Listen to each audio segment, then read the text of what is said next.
Bienvenue dans le cadre de notre capsule hebdomadaire à cœur ouvert. Je suis Eunice Tassila, épouse Mbélé, et je suis très honorée de vous entretenir aujourd'hui, voilà, dans le cadre de ce nouveau numéro. Alors, à cœur ouvert, je vous présente le principe. Il s'agit de traiter comme ça des courriers que nous recevons de la part de nos internautes. Et parmi ces courriers, nous en choisissons deux qui ont le même thème, que nous traitons à l'aide, bien sûr, du Saint-Esprit au travers de son serviteur, le pasteur Donald Soro, toujours présent à son poste. Bonjour, pasteur. Bonjour, Eunice. Sois le bienvenu encore. Merci, Eunice, merci. Okay. Merci. Je vous promets que vous allez être bénis. Le thème d'aujourd'hui, moi-même, lorsque je l'ai lu, j'ai dit, il faut en parler, il faut en parler.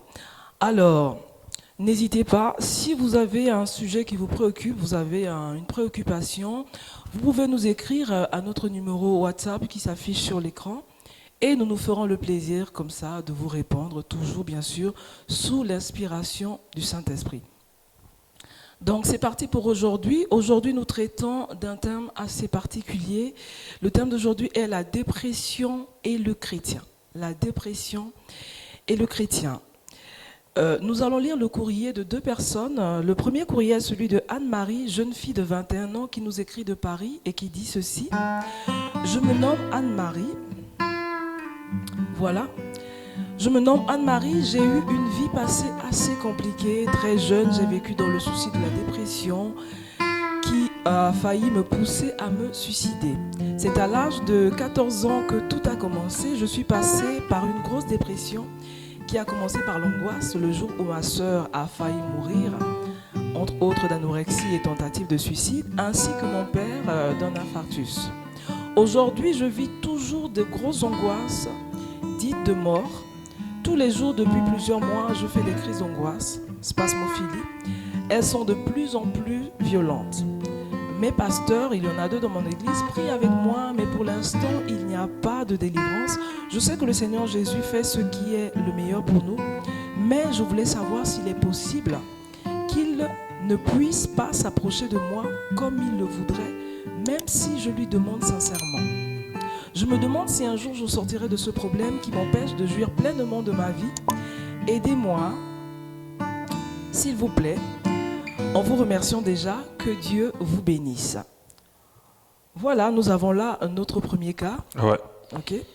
Et justement, suite à la lecture de ce courrier, le thème de la dépression et le chrétien pasteur, comment pensez-vous qu'un enfant de Dieu, un chrétien, parce que moi-même lorsque je lis le thème, le chrétien et la dépression, je me suis dit c'est vraiment important parce qu'on n'imagine pas qu'un chrétien puisse passer par la dépression. Qu'est-ce qui explique en fait? Bon, déjà, c'est quelque chose, déjà, il faut comprendre que la dépression, ce n'est pas une affaire de ceux qui ne sont pas chrétiens. Je dis que la dépression concerne tout homme, toute femme, toute personne. Donc, c'est on ne va pas parler des pathologies, mais c'est un état de santé ou d'état de sentiment ou d'état de vie qui touche pas mal de personnes, qui touche énormément de personnes pour plusieurs raisons diverses. Les fatigues, les divorces, les problèmes intenses, les problèmes financiers, la solitude chronique, plein de choses peuvent amener les gens à la dépression. Et malheureusement, les chrétiens sont concernés par la dépression. Ils sont tous concernés, peu importe leur niveau de foi, peu importe leur position de ministère ou dans leur popularité dans le ministère.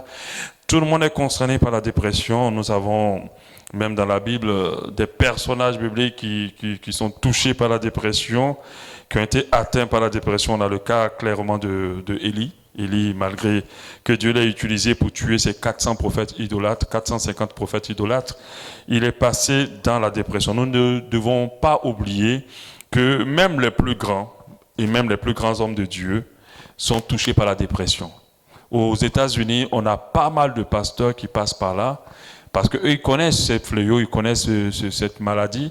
En Afrique, on le voit, mais ça se manifeste autrement, mais on va dire peut-être autre chose. On aura des hommes de Dieu très nerveux, on aura des hommes de Dieu très violents, on aura des hommes de Dieu ou des femmes de Dieu qui ont des réactions qu'on ne comprend pas, mais certainement, certains passent par la dépression. En dehors des lits, nous avons d'autres personnes de la Bible qui sont passées par la dépression. On a le cas de Job. Quand on lit Job 10 au verset 1, il dit « Mon âme est dégoûtée de la vie ».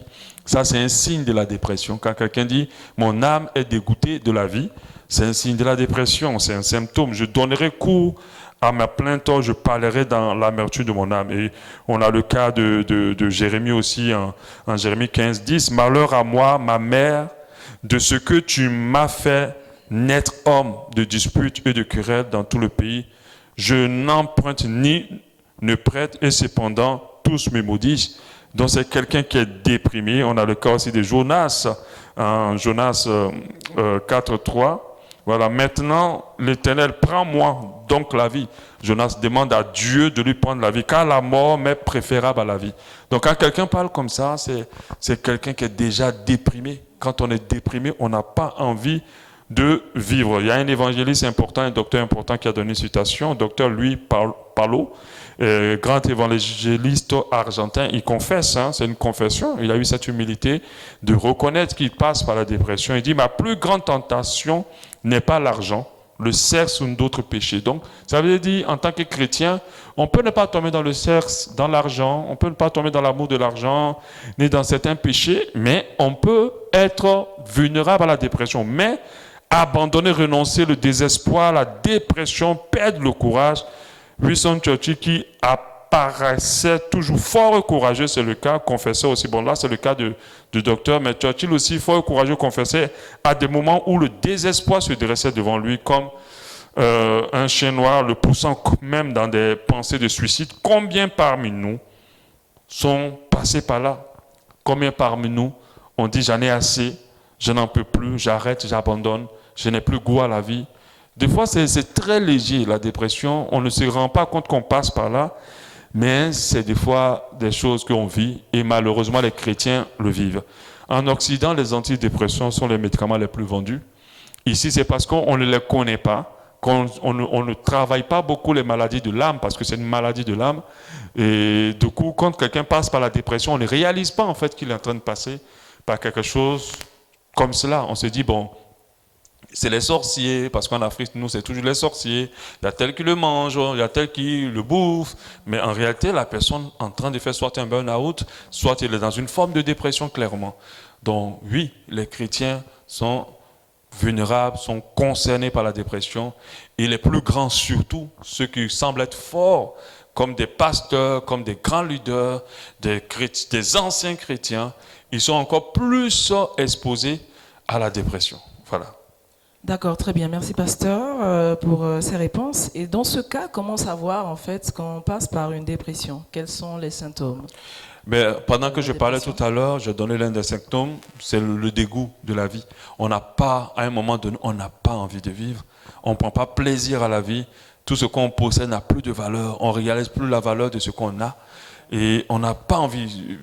Quand on parle de dépression, généralement, on parle de suicide. Bon, il y a l'épuisement physique et spirituel. Quand on est déprimé, on est épuisé physiquement. On n'a pas trop envie de sortir, on n'a pas trop envie de faire grand-chose, on n'a pas trop envie de bouger vraiment. On est spirituellement, on n'a pas envie de prier. Nous qui avons une vie de prière assez constante, quand on regarde la prière, quand on regarde la Bible, on n'a pas trop envie. C'est comme si les choses de Dieu ne nous intéressent plus. Et ça arrive à pas mal de chrétiens de se lever et de n'avoir envie de rien. Pour les femmes, elles n'auront pas envie de se faire belles, elles n'auront pas envie de prendre soin d'elles. Pour certains hommes, il aura un petit laisser-aller parce qu'il y a un épuisement physique et spirituel. On a le retrait. Des fois, quand on est déprimé, on aime être dans son coin, on aime se retirer. C'est l'un des symptômes de dépression qui est très lié à beaucoup de victimes. On aime se mettre à part. Il y a le retrait, bien sûr, l'isolation. Ces deux choses sont ensemble. On aime s'isoler. On n'a pas envie d'être avec les autres. On a envie de rester seul dans son coin. Et des fois, c'est des signes de la dépression. Il y a la pitié de soi-même. Donc, des fois, on a très pitié de soi. Et on se trouve lamentable, on se trouve misérable, on trouve qu'on n'a pas de valeur, on trouve qu'on ne vaut rien. Et ça arrive à beaucoup de personnes de se sentir comme cela. Et bon, je ne vais pas donner plus de détails parce que ce sont les petits indices que Élie a vécu.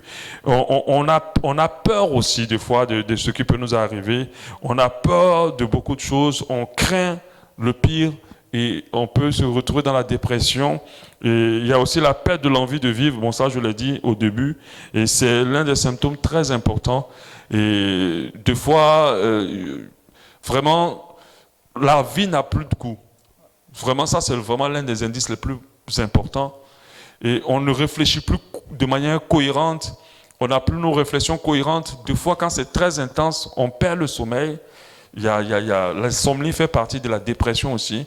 Ceux qui passent par des burn-out ou par des moments de dépression ont du mal à reposer leur cerveau. Et la nuit, ils ne dorment pas. Ils veillent toute la nuit. Ils ont du mal à trouver le sommeil. Et c'est comme si le cerveau tourne de lui-même parce qu'il est dans une forme de surménage. Et ça arrive. Et par contre, d'autres ont d'autres réactions. Ils deviennent super nerveux. Ils deviennent super agressifs. Voilà, donc ça arrive aussi que quelqu'un de déprimé rentre dedans. D'autres deviennent super sensibles émotionnellement. Tout les fait pleurer, tout les blesse, tout les brise, tout les bouscule émotionnellement. Et la moindre chose les bouscule émotionnellement. Et ça, ce sont divers signes de la dépression. Normalement, quand on passe par là, on le sait. On le sait très bien. Mais malheureusement, beaucoup ne savent pas que c'est la dépression, mais ils savent qu'à un moment donné de leur vie, à l'instant T, il y a quelque chose que je vis qui ne me permet pas d'être à l'aise et de prendre plaisir à la vie et qui ne me permet pas d'être moi-même, mais je ne sais pas comment ça s'appelle. Donc voilà un peu. Ok, merci pasteur. C'est très important. Nous venons là de voir en fait les symptômes de la dépression. Effectivement, on peut traverser ces moments sans savoir qu'il s'agit de la dépression. C'est important parce que nous pouvons aider, nous pouvons sauver une vie autour de nous si nous reconnaissons que là, il s'agit d'une dépression. Et voilà ce qu'il faut faire. Nous allons le voir par la suite. Donc, je rappelle que nous sommes dans le cadre de notre capsule hebdomadaire à cœur ouvert by Donat Soro. Et nous allons lire cette fois-ci le courrier de Dani, une jeune femme de 32 ans qui nous écrit depuis l'Allemagne. Nous sommes en train de parler du chrétien et de la dépression. Alors voici ce qu'elle dit. Bonjour à vous, mon nom est Dani, je vous écris depuis l'Allemagne. Mon problème est peut-être assez commun, mais il constitue chez moi un véritable frein et un obstacle à ma marche avec Dieu et ainsi que dans ma vie active. Je me sens extrêmement seule et j'ai un grand besoin d'un homme à mes côtés. Le cri de mon cœur est que Dieu me donne un mari. Cela devient une véritable obsession au point de me causer des nuits blanches. Même mes études se sont dégradées à cause de ce grand vide et ma vie sociale est presque inexistante. Je suis dépressive et je comble ce vide en mangeant excessivement et en me laissant aller à la boulimie et l'obésité. Je me suis presque quelquefois retrouvée à céder mon corps à des hommes non chrétiens qui s'intéressaient à moi, mais bien entendu, cela n'a mené nulle part. Et je me suis à chaque fois retrouvée encore plus désespérée qu'auparavant. Je veux un homme qui craint l'Éternel des armées et qui fléchit les genoux devant le roi de gloire. Merci de votre attention et de votre aide précieuse. Soyez bénis. Donc voici là, pasteur, le cas de Dani. Dani, oui. Voilà.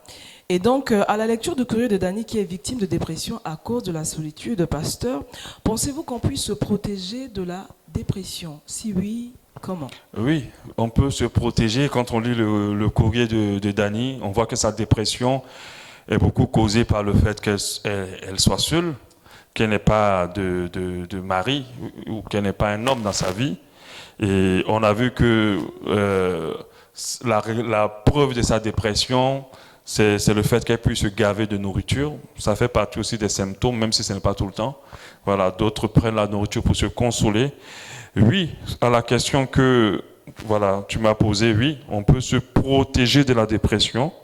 On a la capacité. Déjà, il faut en prendre conscience. Il faut prendre conscience qu'un chrétien peut passer par la dépression. Le fait même déjà de le savoir soi-même, c'est important au cas où on passe par la dépression, mais c'est important aussi de le savoir pour nos frères, pour notre frère ou notre sœur, parce que des fois, on a l'impression on a tendance plutôt à tout spiritualiser, à dire oui, s'il passe par là, c'est un esprit, on l'attaque, on le fait ci, mais non.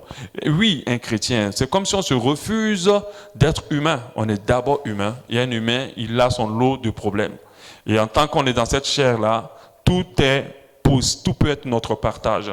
Donc, lorsqu'on est conscient de cela, je pense que c'est déjà ça nous donne la possibilité non seulement de se protéger nous-mêmes, et puis de pouvoir aider un frère ou une sœur qui passe par là, de pouvoir identifier ce symptôme-là pour dire, ah, là c'est une maladie de l'âme qui se manifeste, parce qu'on a tendance à se concentrer sur les maladies du corps et les maladies spirituelles dans l'Église. L'Église connaît que ces deux formes de maladies, surtout les églises en Afrique. Voilà, on connaît que ça. Si tu dis que je pense que je passe par la dépression, ton pasteur ne va pas se dire qu'il y a quelque chose de grave qui se passe là. Ils ne vont pas se dire qu'il y a urgence en fait. Ils vont se dire, bon, c'est rien que ça. Il faut prier, ça va passer. Mais si tu dis, j'ai le VIH, ah là, il y a un problème, il faut lever, il faut jeûner, il faut prier. Si tu dis, j'ai un esprit qui vient toujours dans ma vie, dans ça, oh là, il faut faire le travail spirituel. Mais ils ne comprennent pas que l'homme est constitué de 3 niveaux. Et ces 3 niveaux sont lot de maladies. Et la dépression est une maladie de l'âme. Et Dieu, Jésus est mort à la croix de Golgotha pour nous guérir aussi notre âme. C'est pour cela que le Saint-Esprit s'appelle consolateur. Parce que l'âme a beaucoup d'influence sur notre corps. Si l'âme est malade, le corps sera forcément malade. Et il faut accorder de l'importance à l'âme. C'est pour cela que les enfants de Dieu, on va rentrer bien sûr dans la protection. Je dis clairement, oui, on peut se protéger contre la dépression.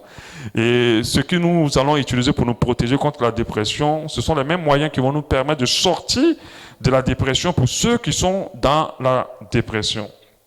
Je précise que le terrain de combat de la dépression dans notre vie, c'est principalement nos pensées. C'est principalement nos pensées, les informations que nous tournons et retournons dans notre esprit peuvent nous déprimer, peut nous mettre dans la dépression, peut nous tirer dans la dépression. Donc se protéger contre la dépression, sortir de la dépression, se fera par des paroles puissantes, se fera par les bonnes paroles que nous allons tourner dans notre esprit, se fera dans les bonnes paroles que nous allons mettre en nous, des paroles d'espérance, d'espoir, d'assurance, de foi, de joie et de tranquillité. Et on a un verset qui nous parle de cela, Lamentation 3, 19. Je ne connais pas vraiment l'auteur, et la parole de Dieu dit, quand je pense à ma détresse et à ma misère, l'auteur dit, quand je pense à ma détresse et à ma misère, à l'absinthe et au poison, il dit au verset 20, quand mon âme s'en souvient, elle est abattue au-dedans de moi-même. Donc ça veut dire, quand il retourne de mauvaises pensées, il rentre dans la dépression. Quand il retourne des mauvaises choses, il rentre dans la dépression. Il dit, voici ce que je veux repasser en mon cœur. Donc, il prend la résolution de changer ce qui va repasser dans ses pensées, dans son cœur. Ce qui me donnera de l'espérance. Il dit, les bontés de l'Éternel ne sont pas épuisées. Il dit, voilà ce que je vais penser dans mon cœur. Les bontés de l'Éternel ne sont pas épuisées. Ses compassions ne sont pas à leur terme. Il dit, voilà ça que je vais penser. Il dit, même si je souffre aujourd'hui, je sais que Dieu a encore des bonnes choses à faire dans ma vie. Je sais que son amour pour moi n'est pas fini. Il m'aime, il me garde, il fera des choses dans ma vie. Il dit, elle se renouvelle chaque matin. Ça veut dire, si aujourd'hui, ça ne va pas, demain, les bontés de l'Éternel se renouvellera pour moi. Oh, que ta fidélité est grande. L'Éternel est mon partage, dit mon Dieu, dit mon âme. Il dit à son âme, dit que Dieu est mon partage. C'est pourquoi je veux espérer en lui. Vous voyez? Donc, qu'est-ce que nous retournons dans notre esprit? C'est très important. Très important. Les paroles que nous retournons dans notre esprit. On a tendance à retourner nos problèmes constamment dans notre esprit, nos situations constamment dans notre esprit, pendant que la parole de Dieu a dit, ne vous inquiétez de rien, mais en toute chose, de présenter à Dieu nos sujets de prière. Avant de parler des 10 versets importants que vous devez avoir et retourner dans votre esprit, que vous devez garder dans votre cœur pour ne jamais tomber dans la dépression en tant que chrétien, parce qu'en tant que chrétien, nous avons un grand atout, parce que la parole de Dieu est remplie que de paroles d'espérance, de joie, d'espoir, des paroles de fortification, de restauration, Mais quand les enfants de Dieu passent par des situations, ils n'y pensent pas. Avant de parler de ces paroles, j'aimerais parler de quelque chose d'assez pratique qui nous préserve aussi de la dépression. C'est de nourrir son âme. Alléluia. C'est de nourrir son âme. Nous sommes aujourd'hui tellement spirituels que nous oublions que nous avons une âme. Il faut nourrir son âme des choses positives. Quand l'Européen part dans une galerie et qu'il regarde des tableaux, il nourrit son âme. Ça fait du bien à son âme. Quand il voyage, qu'il regarde des paysages, il nourrit son âme. Quand il va payer très cher au restaurant pour manger, ce n'est pas de l'argent perdu. Il nourrit son âme. Le petit temps qu'il prend de moments de qualité nourrit son âme. Ça fait que l'âme a beaucoup plus de force et peut tenir face à des situations. C'est la même chose quand on est en couple. Il faut nourrir son âme. Il faut se donner, penser aux choses qui font du bien aussi à notre âme. Le spirituel a besoin d'être nourri par la prière, la méditation. Le corps a besoin d'être nourri par les foutous, par le riz, par la sauce et tout. Mais l'âme aussi a besoin d'être nourrie par des moments de qualité. C'est important. On ne peut pas vivre toutes nos vies à travailler, à rentrer.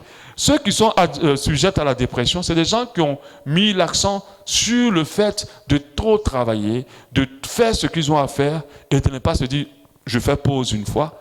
Et je nourris mon âme. Les pasteurs vont délivrer le monde entier, faire des séminaires par-ci, par-là, faire des prières, des jeûnes et tout. Mais ils ne se disent pas à un moment donné, j'arrête. Je prends des moments de qualité avec ma famille. Je sors un peu pour passer des temps. Voilà, ils ne nourrissent pas leur âme. De telle sorte que quand il y a des situations, parce que les problèmes n'ont pas le même impact sur tout le monde. Ça va dépendre de comment ton âme est en santé. La santé de ton âme. Si ton âme est en bonne santé, peu importe le problème le plus compliqué, même jusqu'à ce qu'on te dise qu'on va te tuer, mais quand on met les apôtres en prison, ils ne sont pas déprimés. On ne les met pas en prison juste pour les punir de la prison, on les met en prison pour les tuer. Donc ça veut dire qu'ils sont en prison condamnés à mort. Mais ils sont dans la joie parce que leur âme est nourrie. C'est très important. Même quand vous lisez bien Jésus, vous voyez qu'il prenait des moments à se reposer. Parce que le manque de repos peut créer la dépression. Le manque de ne pas dormir quand le cerveau n'a pas pris sa dose de repos, parce que c'est un appareil qui tourne fortement. Il a besoin d'avoir un temps pour se reposer. S'il n'est pas reposé, alors ça va créer la dépression. Vous allez voir les gens qui ne sont pas reposés sont déjà nerveux, sont tirés. Et les situations sont plus compliquées pour eux. C'est pour cela qu'en Afrique, il y a un adage qui dit la nuit porte conseil. En réalité, la vérité de cet adage, c'est dire lorsqu'on dort, le cerveau est assez reposé pour comprendre la situation. Donc, il faut apprendre à le faire reposer. D'accord? Donc, j'aimerais dire à quelqu'un qui déprime, j'aimerais lui donner 10 paroles qui vont l'aider à pouvoir se relever. 10 paroles qui sont de la Bible, du verset biblique 1, le verset biblique 1. Dieu te donnera la force quand tu te sentiras impuissant. On a Ésaïe 41, 10 qui nous le dit. Ne crains rien, car je suis avec toi. Ne promène pas des regards inquiets. Dieu te dit, ne promène pas des regards inquiets, car je suis ton Dieu. Je te fortifie. Je viens à ton secours. Je te soutiens de ma droite triomphante. Nous ne servons pas un petit Dieu, on sert un Dieu puissant. Et il dit aussi en Josué 1,9, ne t'ai-je pas donné cet ordre? Dieu ne dit pas, je t'ai donné le conseil. Il dit, je t'ai donné un ordre. Je t'ai donné un ordre. Fortifie-toi et prends courage. C'est un ordre. Fortifie-toi et prends courage. Ne t'effraie point. C'est un ordre. Et ne t'épouvante point. Car l'Éternel, ton Dieu, est avec toi dans tout ce que tu entreprends. Alléluia. Même quand je reste là, c'est fini. On n'a même plus besoin de la suite. Alléluia. Mais je vais quand même donner la suite. Parce que les gens sont trop têtus. Quand ils sont dans les difficultés, ils plongent, ils font des brasses dans la dépression. Pendant qu'on a des paroles qui nous donnent la force, qui nous relèvent, qui nous donnent les raisons de ne pas nous inquiéter. Au 2, il est toujours à nos côtés, notre Dieu, même dans les moments sombres. Deutéronome 3, 8. L'Éternel marchera lui-même devant toi. Alléluia. La parole de Dieu dit qu'il marchera lui-même devant toi. Il sera lui-même avec toi. Dieu n'enverra même pas ses anges. Lui-même, il sera là. Il ne te délaissera point, ne t'abandonnera point, ne crains point et ne t'effraie point. Ce n'est pas moi qui l'ai dit, c'est la parole de Dieu qui l'a dit. Il te protège. Au 3, et il dit au verset de Psaume 3, 3. Mais toi, ô Éternel, tu es mon bouclier, tu es ma gloire, tu relèves ma tête. Dieu entend tes cris aussi en Psaume 40. J'avais mis, Psaume 41, j'avais mis en l'Éternel mon espérance. Il s'est incliné vers moi. Il a écouté mes cris. Il m'a retiré de la force de destruction, du fond de la boue. Il a dressé mes pieds sur le roc. Il a affermi mes pas.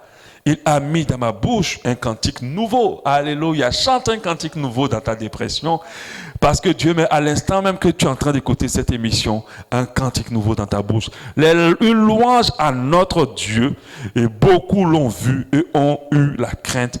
Ils se sont confiés à l'Éternel.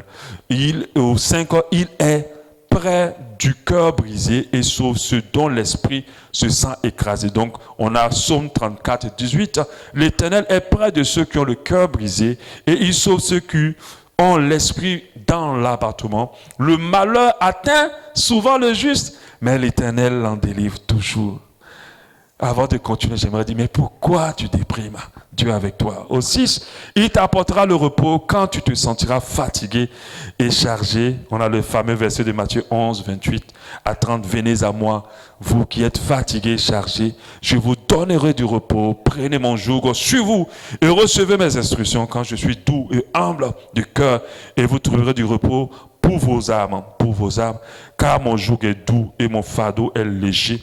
Et il ne te brisera pas. Il ne brisera pas le réseau cassé. Il n'éteindra point la mèche qui brûle encore. Il annoncera la justice selon la vérité. Isaïe 42, 3.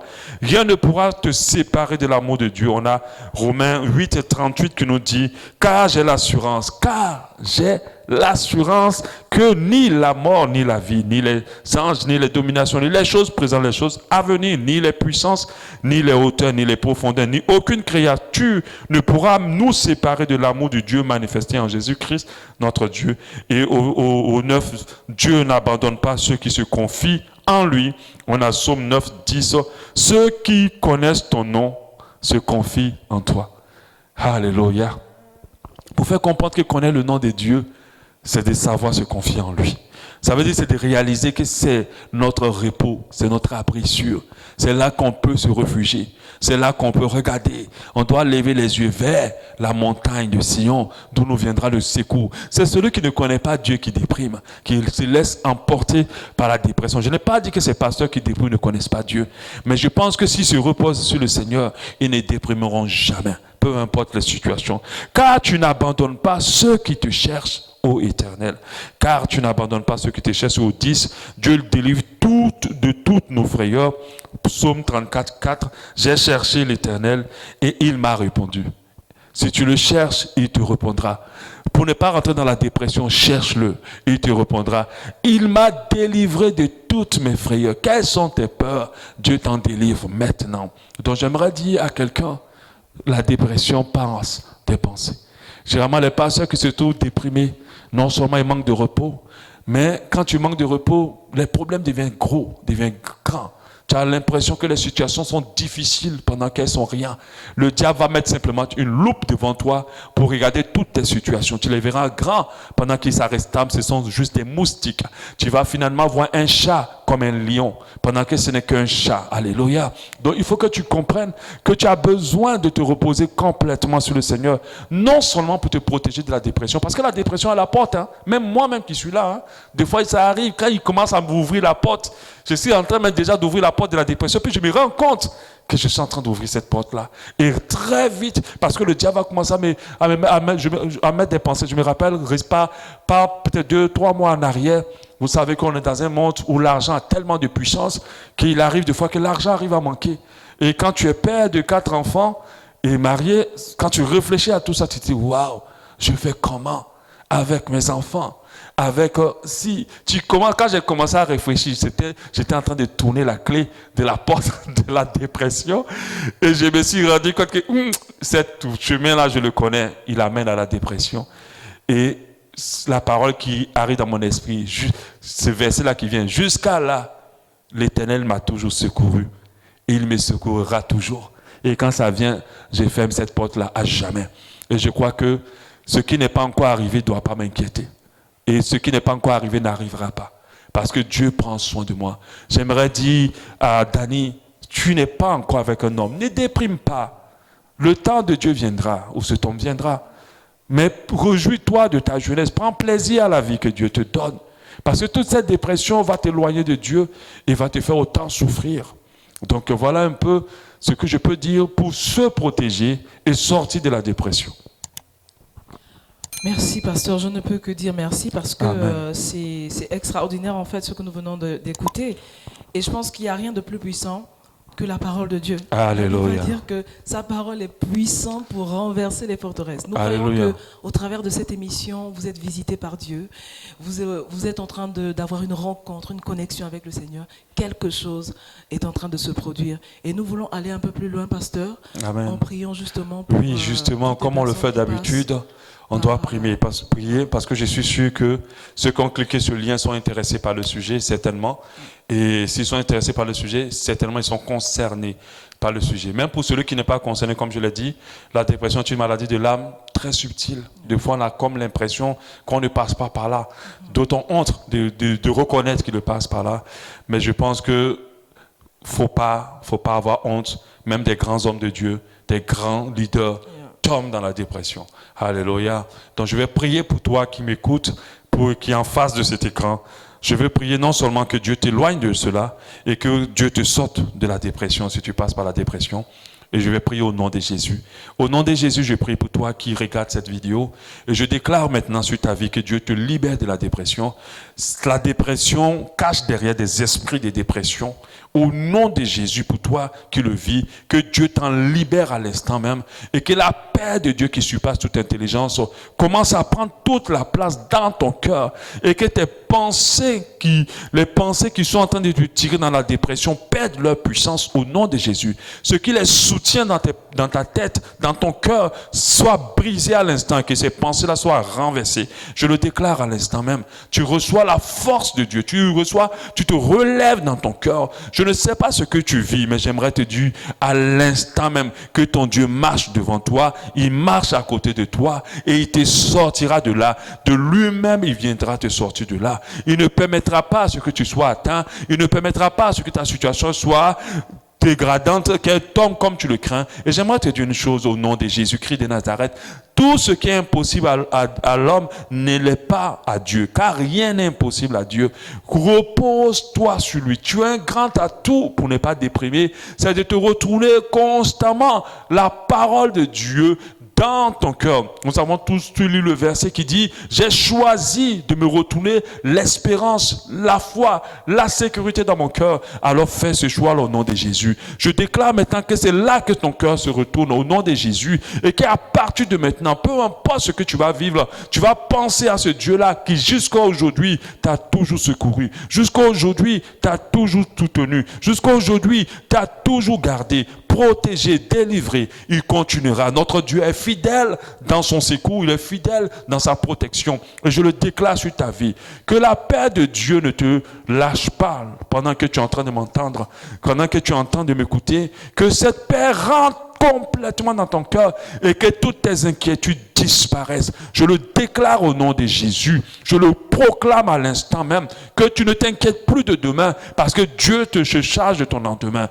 Que tu sois dans la joie, que tu sois dans l'assurance, que tu sois dans la paix à l'instant même que je prie pour toi et que tu sois libéré de toute forme de dépression. Je prie que Dieu te donne la sagesse aussi de gérer ta vie. Que tu aies la capacité de te reposer quand il faut se reposer. Tu aies la sagesse de ne pas gaspiller l'énergie là où il ne faut pas. Et que Dieu te conduise vers ce qui te donne la paix au nom précieux de Jésus. Si tu es mal organisé, que Dieu te donne la sagesse d'organisation dans ta vie afin que tu ne sois pas dans un surménage et que tu ne fasses point de burn-out. Je prie pour ceux qui sont dans un volet très poussé de dépression, qui frisent un peu à la folie. Je déclare maintenant que Dieu te libère au nom de Jésus et qu'il te restaure complètement. Là où la dépression a créé la mort dans ta vie, je déclare que la vie se recrée à ces niveaux-là et que tout reprenne vie. Là où la vie a enlevé les couleurs, que Dieu repositionne toutes les couleurs et que tu aies la joie de vivre parce que Dieu te dit à l'instant de jouir de ta vie. Je le déclare à l'instant même au nom précieux de Jésus. Que Dieu te bénisse et qu'il te restaure complètement. Amen. Nous disons Amen. Amen. Merci pasteur pour cette prière. Merci vraiment d'être cet instrument utile dans les mains du Seigneur. Voilà, c'était à cœur ouvert. Aujourd'hui, nous avons parlé du chrétien et de la dépression et nous osons croire que vous avez été pleinement édifiés. Nous donnons rendez-vous pour la semaine prochaine. La semaine prochaine. Voilà. Donc, connectez-vous sur nos différentes pages. Écrivez-nous un autre numéro WhatsApp qui s'affiche maintenant. Et que Dieu vous bénisse. À la prochaine. À la prochaine. Amen.